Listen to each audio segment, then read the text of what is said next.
He said one thing in Belgium, he said the opposite thing in Hungary, and nobody in that press room stopped to ask him why. Fred Vasseur has spent the last month building two arguments that cannot both be true at the same time.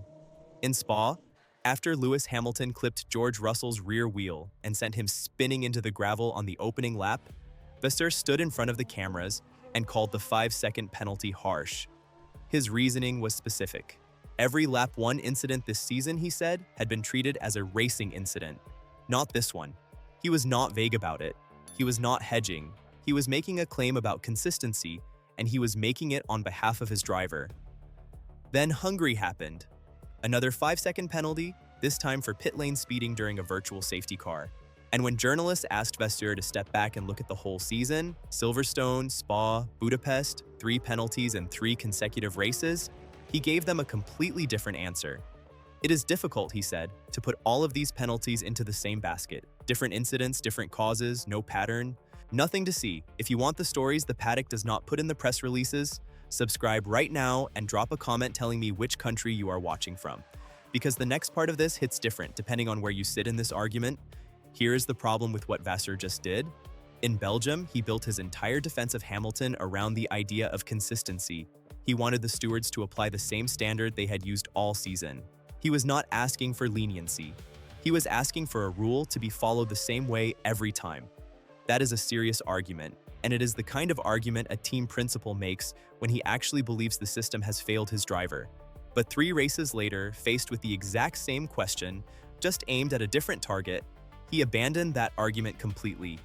Now, the standard he wanted for Russell and Spa does not apply to Silverstone and Spa and Budapest as a group. Now, every incident is its own island. Now, consistency is not the point anymore. This is not a man who forgot what he said in July. This is not a man who spoke, "We finally have the sentence." Let's establish who is actually talking here, because this matters. This is not a rival engineer briefing a journalist off the record. This is not a fan account speculating on a forum. This is the team principal of Scuderia Ferrari, standing in front of accredited media, on the record, twice, 3 weeks apart, about the same driver and the same category of penalty. When Vasseur was asked directly about Hamilton's string of sanctions, he told reporters, including Racing News 365, that it is difficult to put all the penalties into the same basket. For me, he said, the incident with Russell was a racing incident, and if he had to do it again, I would ask him to do exactly the same because he cannot go on the curb. Notice what just happened in that quote. He is still defending the Spa penalty as unfair. He has not changed his mind about that individual incident. What he has changed is his willingness to let these penalties be read together, as a pattern, as something that says anything about how Hamilton is being treated by the stewards this season. Ask yourself why. Was the Spa penalty unfair on its own terms? According to Vasseur, yes, because the rest of the season had treated Lap 1 contact as a racing incident, and this was the exception. Was the Hungary penalty about something different? Technically, yes, it was a pit lane speed limit breach, not a driving standard question. Does treating them as separate incidents make the pattern disappear? Only if you ignore the fact that Vasseur himself invoked the pattern first, back in Belgium, to make his own argument. He cannot ask for a season-wide standard when it helps him, and then reject the season-wide reading when it does not. Here's the caso espelio that makes this impossible to explain away. Go back to another team principal, another driver, another season, and you will find the same move made in reverse. When a team is fighting a single unfavorable penalty, the argument is almost always, look at the whole season, look at the pattern. This is inconsistent with how the sport has been governed. When a team is fighting the idea that their own driver has a pattern, the argument flips instantly. Every incident stands alone, context matters, do not lump these together. Neither position is dishonest by itself. Put them side by side, spoken by the same mouth about the same driver in the same 6-week window, and nobody can tell you what Vasseur's actual position on consistency is.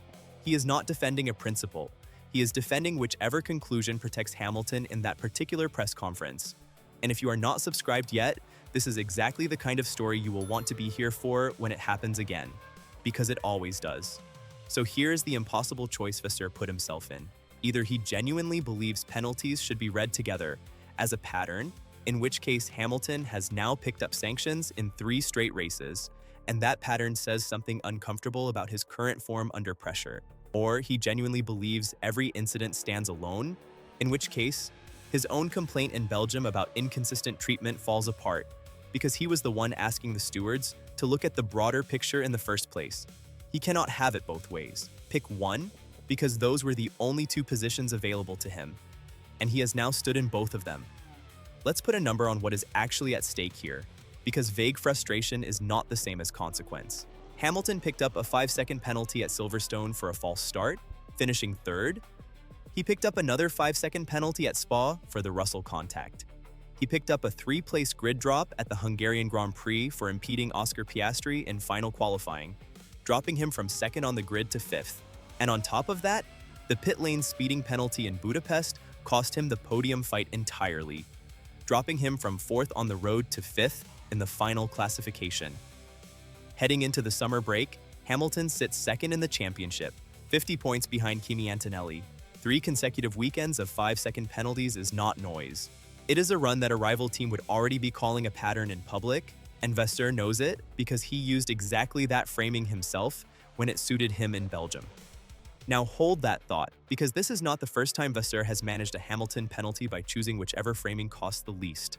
Back at the Mexican Grand Prix, after Hamilton picked up a 10-second penalty for cutting a corner while defending against Max Verstappen, Vasseur called the penalty harsh, then immediately refused to compare it to how Verstappen himself had been treated for a similar off-track moment in the same battle. "I am not going to play the football coach and complain about everyone," he said. "That is the same instinct on display now. Argue hard for your driver in the moment. Refuse the comparison the second it might work against you." Which brings us to the part of this that has nothing to do with penalties and everything to do with how a team principal manages a 7-time champion under pressure.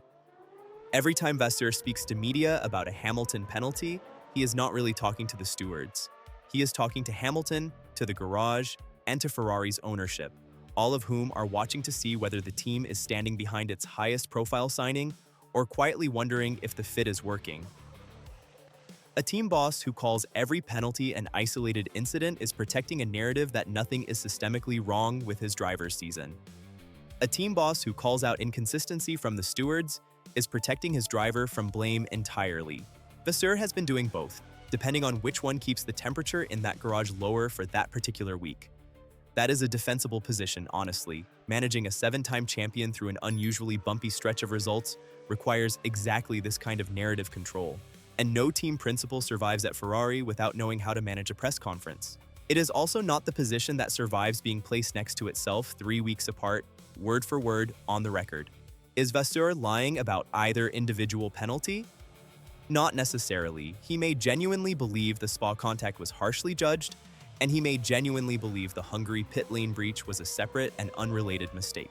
It is not proven that he is being deliberately dishonest, and I am not going to pretend that it is. What is proven, in his own words, is that he has used 2 incompatible standards of consistency within the same 6-week window, and he has used each one at the exact moment it protected his driver the most. The other side has not answered a single question about why the standard changed. And if a rival team principal picks up on this contradiction before the next round, Vasseur will have to explain it in a room full of people holding both quotes. Spa is behind us. Hungary is behind us. What is not behind us is the summer break. And the moment the paddock reconvenes, every team principal will be asked, again, whether the stewards have been consistent this season. Vasseur is going to have to answer that question with reporters who now have both of his quotes sitting side by side. Whether he picks the Spa version or the Hungary version next time will tell you a great deal more about Ferrari's actual read on Hamilton's form than anything printed in a steward's document.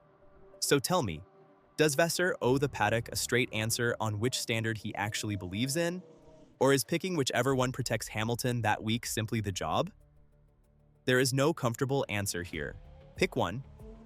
This story is not over, and when Vasseur gets asked this question again, and he will, you will want to already have both quotes in your head before he answers.